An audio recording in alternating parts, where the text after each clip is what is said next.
ইসলামাবাদের মধ্যস্থতায় হওয়া আমেরিকা ও ইরানের মধ্যে চলমান যুদ্ধবিরতির সময় শেষ হয়ে আসছে। এর মধ্যেই একের পর এক হুমকি দিয়ে যাচ্ছেন মার্কিন প্রেসিডেন্ট ডোনাল্ড ট্রাম্প। তবে ট্রাম্পের হুমকির তোয়াক্কা না করে এবার ওমান সাগরে অবস্থানরত মার্কিন যুদ্ধজাহাজ লক্ষ্য করে ভয়াবহ ড্রোন হামলা চালিয়েছে ইরান। সোমবার সংবাদ মাধ্যম বিবিসি জানিয়েছে, এর আগে ইরানের পতাকাবাহী একটি জাহাজ জব্দ করে সেটি নিজেদের নিয়ন্ত্রণে নেয় মার্কিন নৌবাহিনী। এরপরই মার্কিন যুদ্ধজাহাজ লক্ষ্য করে একের পর এক ড্রোন হামলা চালায় তেহরান। তবে ইরানের এই ড্রোন হামলায় মার্কিন জাহাজে কোনো ধরনের ক্ষয়ক্ষতির তথ্য এখনও নিশ্চিত হওয়া যায়নি।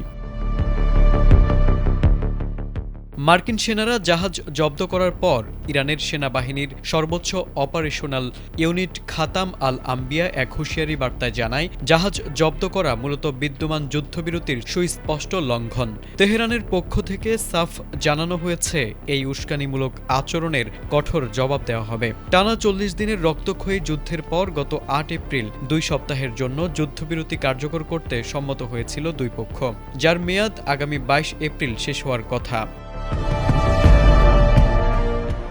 যুদ্ধবিরতি শুরুর পর গত 11 এপ্রিল পাকিস্তানের রাজধানী ইসলামাবাদে দুই দেশ সংকট নিরসনে আলোচনায় বসেছিল। সেখানে টানা 21 ঘণ্টা আলোচনা হলেও দেশ দুটি কোনো চূড়ান্ত চুক্তিতে পৌঁছাতে ব্যর্থ হয়। তবে আলোচনার পথ খোলা রাখতে রোববার প্রেসিডেন্ট ডোনাল্ড ট্রাম্প ঘোষণা দিয়েছিলেন যে তিনি সোমবার তার প্রতিনিধিদের আবারও ইসলামাবাদে পাঠাবেন। কিন্তু একই সাথে তিনি হুমকি দিয়ে বলেন, ইরান যদি তাদের শর্ত অনুযায়ী চুক্তিতে না আসে তবে দেশটির সব বিদ্যুৎ কেন্দ্র এবং গুরুত্বপূর্ণ ব্রিজ ধ্বংস করে দেওয়া হবে।